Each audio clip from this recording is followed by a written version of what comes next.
कि बाबा सोते किस तरीके से, क्योंकि वो भी एक बहुत विचित्र कहानी है, एक बहुत विचित्र हिस्ट्री है कि बाबा का शयन करने का यानी कि सोने का जो अंदाज था शुरू शुरू के दिनों में वो बहुत विचित्र था और जो कई भक्तों को हैरान भी कर देता था। तो उसके बारे में हम डिस्कशन करते हैं। एक बार क्या हुआ, नाना साहेब डेंगले जो कि नीम गांव के रहने वाले थे और नीम गांव से ही उनका परिवार बिलोंग करता था, लेकिन उनका पूरा परिवार बाबा का भक्त था।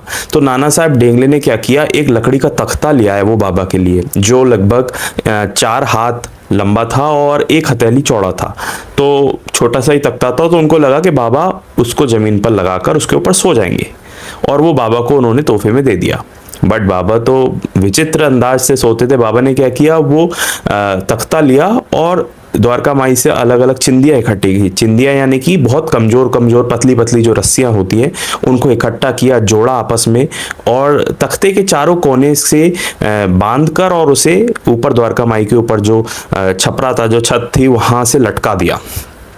अब सब भक्त ये देखकर परेशान कि बाबा इन तख्ते के ऊपर कैसे सोएंगे, क्योंकि जो तख्ता है वो इतना कमजोर है कि वो खुद का भी वजन नहीं ढेल सकता, तो बाबा उसके ऊपर कैसे सोएंगे। खैर, जब रात्रि में बाबा को देखा तो बाबा उसके ऊपर सोए हुए थे।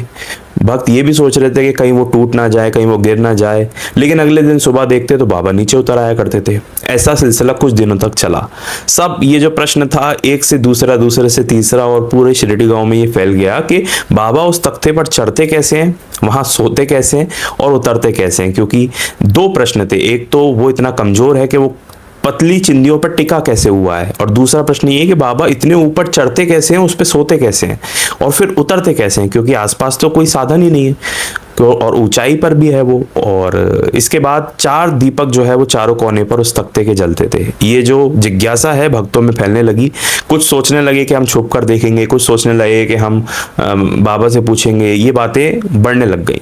फिर बाबा ने तंग होकर क्या किया, वो जो तख्ता लिया उसे उतारा और तोड़कर उसे फेंक दिया।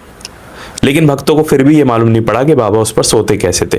असल में देखिए, बाबा को सब शक्तियां ज्ञात थी, सब सिद्धियों का उन्हें ज्ञान था, लेकिन उसके बाद भी बाबा कभी भी दिखावे में विश्वास नहीं रखते थे।